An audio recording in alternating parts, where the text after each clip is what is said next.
This presentation is for the foldable on page 4. Please turn to page 4 and we'll be looking at the first flap on the foldable. So the first part we're going to look at is the idea of what matter really is. Matter is this pencil, the New York Rangers and all the equipment they need to play hockey with, this computer and all the papers and binders and things around it, Chris Brown, but seriously I chose it for the adorable looking puppy. That has matter too. And all of these little molecules and things that make up the world around us, that all has matter. So what is matter?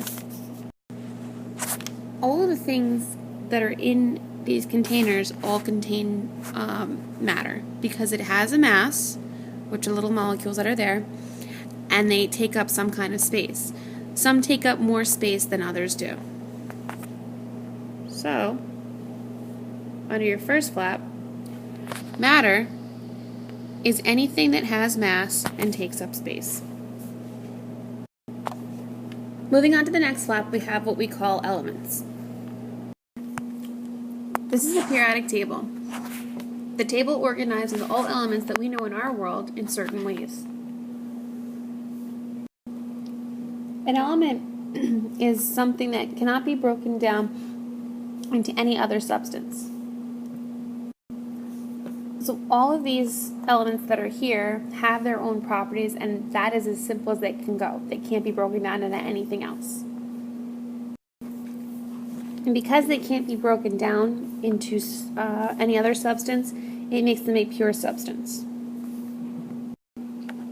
All of these elements have specific chemical and physical properties that they all have. That's another way for scientists to identify the difference between some of these different elements. For example, if you look at oxygen over here, oxygen has its own specific properties versus something like zinc.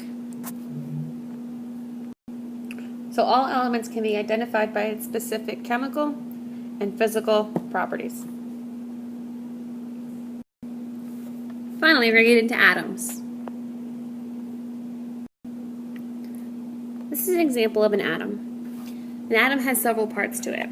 It's got a center that has that's called its nucleus, that has protons and neutrons in it, and around it has these things called electrons. In the center, the protons are positive, and the electrons are negative.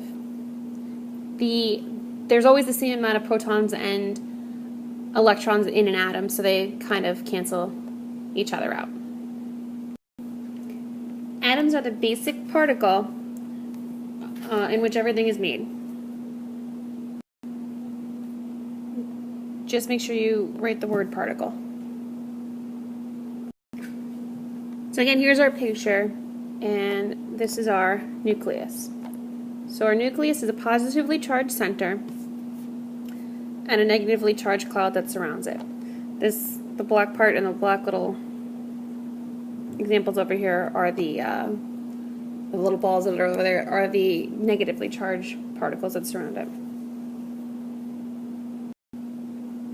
Going back to our elements are made up, they have the atoms that are there, and each element has, the elements have different properties because their atoms are different.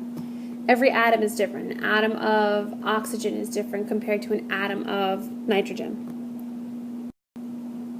This also explains why our periodic table is different, because each of these things that are on here all have different atoms that specifically make those things up.